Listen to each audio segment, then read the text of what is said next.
If you're looking for mysterious settings with complex and haunting lore or world building, there's maybe no better place to look than FromSoftware games. Creators of Elden Ring, Bloodborne, Dark Souls, and Sekiro, their worlds are practically made to hide dark and foreboding secrets. But maybe no zone, in my opinion, leaves more of an impact than one of their very first, a location that gave birth to many more down the line in FromSoft's now storied lineage. And that place is Ash Lake from Dark Souls 1. Located beneath the Great Hollow, a foreboding and massive tree that you see throughout the game, Ash Lake is one of the most amazing discoveries you come across in the entire series. First of all, to get there, you must traverse a poisonous swamp near Blighttown, and around all of the edges are multiple invisible illusionary walls that, if bypassed, lead into the core of this grand tree. You see, many years ago, before the First Flame, which kicked off disparity in the world, forging life and death, light and dark, and the Lovecraftian creatures fans have grown to love, the world of Dark Souls was a much different place. It was an entirely barren and arid world comprised of nothing but depressing and boring grays. And in this era, known as the Age of the Ancients, the planet was covered in nothing but fog, gray and stinted rocks, and the great and everlasting dragons. But there was one more thing at this time that dotted the landscapes, and that was the arch trees. These massive structures were made of stone, half living and half mineral, with no consciousness, that simply existed in the eons of time. But after the First Flame and wars that followed, the trees started to take on even more of a life of their own. And for miles and miles all across the world, these hulking beasts stood tall and foreboding, as a symbol of not only power, but mystery. In Dark Souls 1, if you managed to make your way into the Great Hollow, one of these ancient arch trees, you were met with a maze-like labyrinth of never-ending vines, stumps, and horrors of the history inside. And if you manage to somehow make your way further and further down, you eventually are able to make it to a place even more bewildering than the tree itself, and finally come into contact with Ash Lake. Deep beneath this tree is an entire world unlike anything else you've seen in the game up to this point, an underground wasteland that stretches on for thousands of miles, with a thick and ominous set of fog and clouds that blanket the sky of this underground cavern, and millions of other arch trees sitting in slumber, stretching far across the underground cloudscape and into the world above. In every direction is nothing but sand and dark blue water, or branches that rival the beauty of the wonders of the world. It's an absolutely stunning place to find for the first time, and considering so many people can miss it since you have to go through multiple hidden doors and down an entire skyscraper-sized tree, it makes it all that more special. But the truly crazy part about Ash Lake is just how much we don't know about it too. For example, while we can see many other arch trees far off into the distance, the actual explorable area of the zone doesn't allow us to fully engage with any of them, instead keeping us restrained to our little beach area with a dragon to fight and 2 bonfires to discover. In a way, it makes you as the player feel small, insignificant even, because of all of the things you now know exist out there but are unable to reach. And even more crazy is the idea that these trees may not be leading to other places on the planet, but other universes and dimensions entirely. Some in the community, based on specific item entries and small hints, have even begun to speculate that Ash Lake may actually be more than just a hidden zone under the arch trees, but rather the center of the universe itself, where every tree you see is actually a new timeline, a new place, or an entirely new existence and dimension in itself. And the more you think about it, the crazier it gets, because even disregarding some of this wild speculation, how on earth did this zone come to be in the first place? Why are there massive beaches and what seems to be an entire ocean so deep underground? Why are there clouds and fogs in the sky of these caverns? And what sorts of secrets about the storied past of this world and the Age of the Ancients can we uncover by searching through Ash Lake? It really is just one of those zones where you simply stop for a second the first time you find it and sit in awe at what's in front of you. And the deeper you look into it, the more and more the implications become absolutely mind-blowing. And for me specifically, it's the perfect example of FromSoftware lore and world building done right, where sometimes their storytelling methods and obscurity converge on the edge of being too obtuse and obfuscated just to seem cool. Ash Lake is a sort of genuinely exciting discovery that, because it's so hidden, really hits the mark when you finally find it. And even though we'll probably never find out all of the secrets of Ash Lake, it will forever live on in the minds and hearts of those who found it, like a bonfire whose light never dulls. One of my favorite parts about Elden Ring is, ironically considering this video, that it has a huge lack of traditional quests and missions. Map markers and quest givers or objectives are often swapped out for nothing more than a completely free open world where you must venture out on your own and make your own story. But while the structure of its quests are much different than many traditional games, that doesn't mean Elden Ring doesn't have some of the coolest out there. And for me, the one that left the most of a mark was the journey, or in our case, what we will call a quest, of discovering the ancestral spirit of the Shofra River for the first time. You see, early on in Elden Ring, you can unlock what are called Sites of Grace, which point the way towards the main objective, often causing run-ins with many difficult main bosses. But besides these obvious pointers, most of the exploring of the world happens naturally, where the greatest adventures and stories are uncovered by simply seeing something off in the distance and deciding to venture towards it. And one of these things you may stumble upon early on is the Shofra River well in the Mistwood Forest, which just so happens to be right near where you start the game off in this massive and dense map. Technically, the Shofra well can also be reached from a multitude of different ways, but for most players, this will be their first introduction. Deep within the forest is a strange circular building that screams synthetic in an area otherwise characterized by all natural surroundings. And if you approach this foreboding building, you find nothing more than a massive elevator sitting dormant. And should you decide to activate this mechanical beast, you will start slowly descending into the crust of the earth. But instead of being met by only rocks and empty caves, you instead are greeted by one of the most fantastical zones in the entire game, the Shofra River. Constellations and stars blanket the ceiling where stalactites should sit, and an ominous mist stands at attention in the distance. Hordes of undead and formidable beasts lurk in the depths of this strange place. More than anything, finding this zone for the first time is so fantastical and breathtaking, but the adventure is only getting started. Because as you go forth into this new underground world, you discover a strange pillar with a brazier attached to it, which you can light up. And if you look out into the distance, you will find a massive dead deer carcass that suddenly alights with life at one point on its massive skeleton. It immediately becomes clear that there are 7 other points on its body missing this heroic light, and it can quickly be deduced that only by lighting more pillars can we bring the beast to life. So you must fight your way through hordes of enemies and the environment itself, all of which is completely new to you, in order to light each brazier, after which you can return to the dead deer's body and uncover one of, if not my single favorite boss in the entire game. Interacting with the corpse transports you into a perplexing, almost dreamlike area even deeper underground, and within this area is a massive sprawling cave that is home to the ancestral spirit of the Shofra River. Bombastic yet oddly calming music begins to sweep the scene as the deer awakes from its slumber and begins to glide through the air, ready for battle. Blue crystals and stars leak from the deer's hooves, and it stomps on the ground in an attempt to kill you, swiftly getting ready for another strike. And what follows is perhaps one of the easiest boss fights in the entire game, but also one of my favorites. And that's because everything about this boss, the music, the environment, and most importantly, how you even got here in the first place, shows just how great of a journey or quest it really was. Because sometimes the single best memories of a game are adventures like this,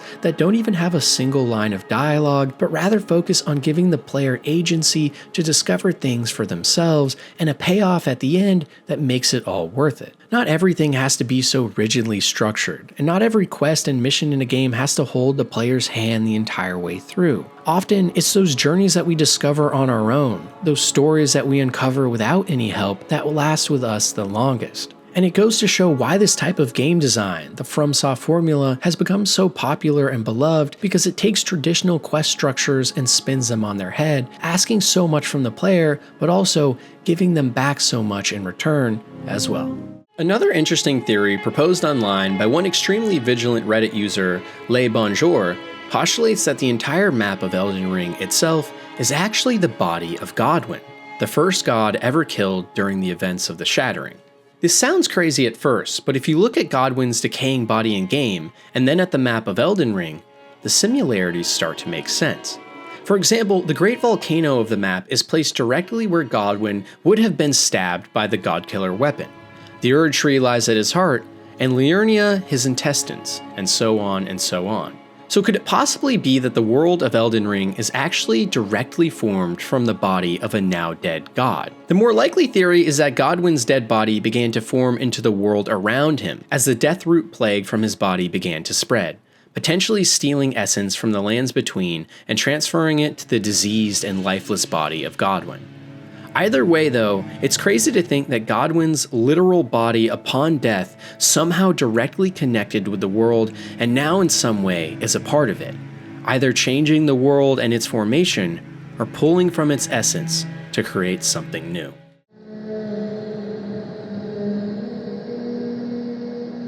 For someone like me that absolutely loves good lore and world building in games, you think I would adore FromSoft series. The thing is though, while they are home to some of the coolest and most unique lore out there, they are also home to some of the most convoluted and hard to parse narratives you can play. I love a good mystery just as much as anyone, but when that mystery comes in the form of endless books full of nothing but riddles, or environmental and character storytelling that is vague to the point of absurdity, it can get a little tiring. Having said that though, Bloodborne specifically has such an insane backstory that you can't help but be enthralled by it regardless. In the game, many years before we play, the Chalice dungeons we enter for loot were home to a great and lost civilization, whose makeup consisted of the Tumerians and the Great Ones. The Great Ones were massive brutes and beasts that looked like a mismatch of different alien species and held great power. And because of how unique and dominant each of them were, they sought to keep their lineage going by producing offspring with the Tumerians. The cycle continued for some time until a great event occurred of which we know little about. Seemingly, a handful of the Great Ones started to die, while others transcended into something even greater, beyond comprehension. And after this great schism, the Tumerians were left alone to fend for themselves, but because of a great plague known as the Plague of Beasts, presumably caused by the blood of the Great Ones, this ancient civilization was desecrated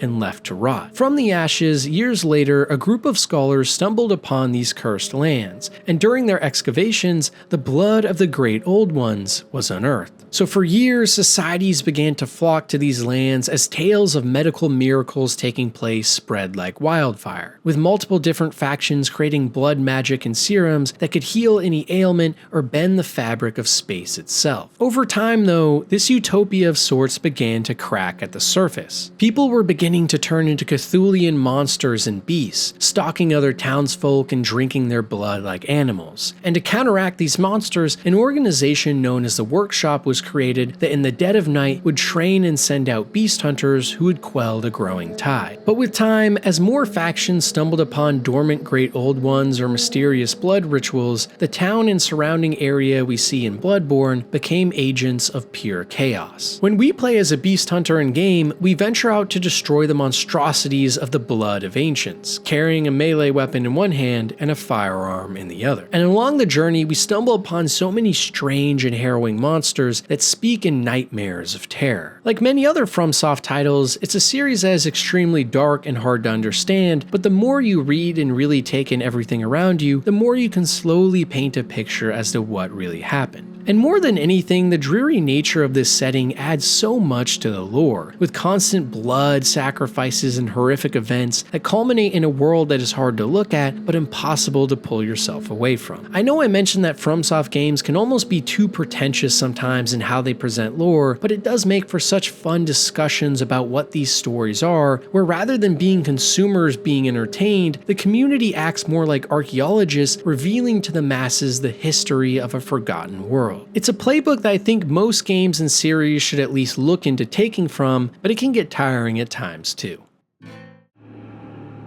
There aren't many games out there more beloved than Elden Ring, and for good reason. It's one of the most expansive and awe-inspiring games ever made, it has immaculate gameplay and a huge variety of playstyles, and an art design that is truly breathtaking. So much so that when I first beat the game, I was taken aback by just how much I enjoyed it because of so many memorable boss fights, cool hidden areas and secrets, and a world that you can truly get lost in. There's a reason Elden Ring is so beloved and one of the highest rated games of all time. And because I personally had never played a FromSoft game before Elden Ring, the formula was entirely new to me, which made it even more exciting. But the thing is, over time, my opinion of Elden Ring has only continued to sour, where now I still see it as one of the best games ever made, but on my own personal list, it might not even be in the top 10. And while I know this isn't a popular discussion to have, I still want to be honest and explain why. Even though Elden Ring fans are by far the most rabid out there I've seen and will attack anyone who doesn't love this game, hopefully I can provide some clear reasons as to why. You see, since I first completed Elden Ring, I have not only gone back and played some other FromSoft titles, but I have also gone back and tried to play Elden Ring again as well, especially for the DLC, and I've slowly come to the realization that I actually have a lot of issues with the game too. First of all, because of Elden Ring's massive scale and scope, a lot of things are copy-pasted. There's so many times, for example, where you will fight the exact same boss spread across multiple dungeons, each with similar movesets and styles, and while these things are all completely optional, especially on second or third playthroughs, you start to see how in some spots, quantity took precedence over quality. Sure, each zone in Elden Ring is awe-inspiring in scale, but once you start to dig into every corner and hidden passageway, so many reused assets and enemies become apparent, and the facade starts to break down. In contrast, if you play something like Dark Souls, Sekiro, or Bloodborne, because of their more linear nature, everything feels deliberate and meaningful. You know that no matter where you go, the things you find will be fully thought out and deserving of your undivided attention. And on top of this, because of the open world nature of Elden Ring, you lose some of the better pacing of previous FromSoft titles, which can potentially result in hours wasted going through pointless side dungeons that aren't actually the best content possible. To be fair though too, these dungeons are still fun and provide unique rewards, and as I mentioned before, because Elden Ring has such a grand scale, it really does make the adventure feel more expansive and memorable in a way. But speaking of memorable, another thing I've grown to actually dislike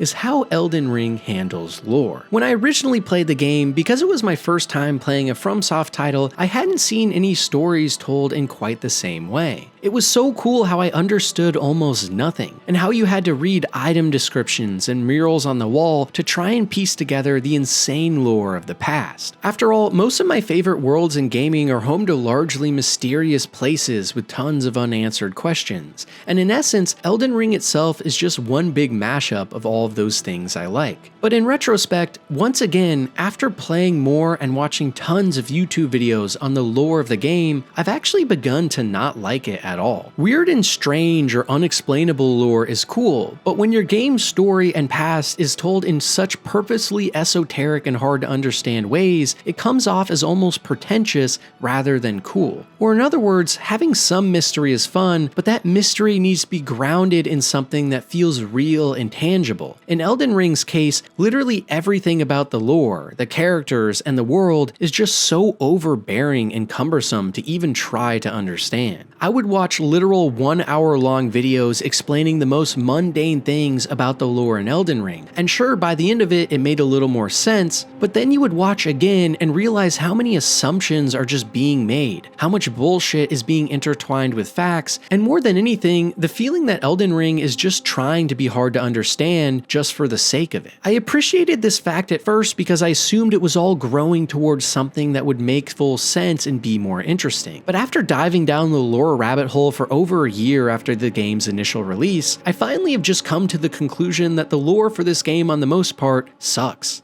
at least for me. And by the way, that's coming from someone who has done over 50 hours of YouTube video content on game lore for tons of different series. Trust me, even once you understand the lore behind Elden Ring just a little bit, it's just kind of boring and weird for no other reason than the writers and designers to pat themselves on the back for how cool their game is, in my opinion. So much so that it often feels like the FromSoft writers just sat in a room and laughed, coming up with crazy ideas, and then tried to figure out how to make them be obscure as possible, which in turn would cause the community to hallucinate tons of random things that only might be true. The lore is so confusing, really anyone can make up any story or explanation for anything and find a way to make it make sense. And when your world building becomes this obscure, in my opinion, you're doing something wrong. I loved it at first, but now I've lessened in that appreciation greatly. And overall, lessening in my appreciation is essentially the story of my journey with Elden Ring. Even in the DLC itself, the zone seems so expansive for no reason at times, with countless dead ends, and in the base game, the final third act feels so rushed with bosses that are as easy as they come and less attention to detail. I distinctly remember even on my first playthrough getting to the wintry mountaintops and just letting out a sigh knowing I had so much of a game left that I thought was almost over. The thing is though, even despite all that, Elden Ring is truly still one of the greatest games ever made, and without a doubt a triumph in the gaming industry. It's just that in retrospect, when I think back on my own personal time with this title, while I did enjoy it, not only do I not want to ever go back to this world, but I've started to notice more and more of the issues in it. And maybe for some people, they either love these so-called issues and look past them or actually find them as a net positive. But for me, I think in the future, I will look back at Elden Ring as a great game I played and enjoyed, and something I'm proud of beating, but not an experience I really want to undergo ever again by any measure.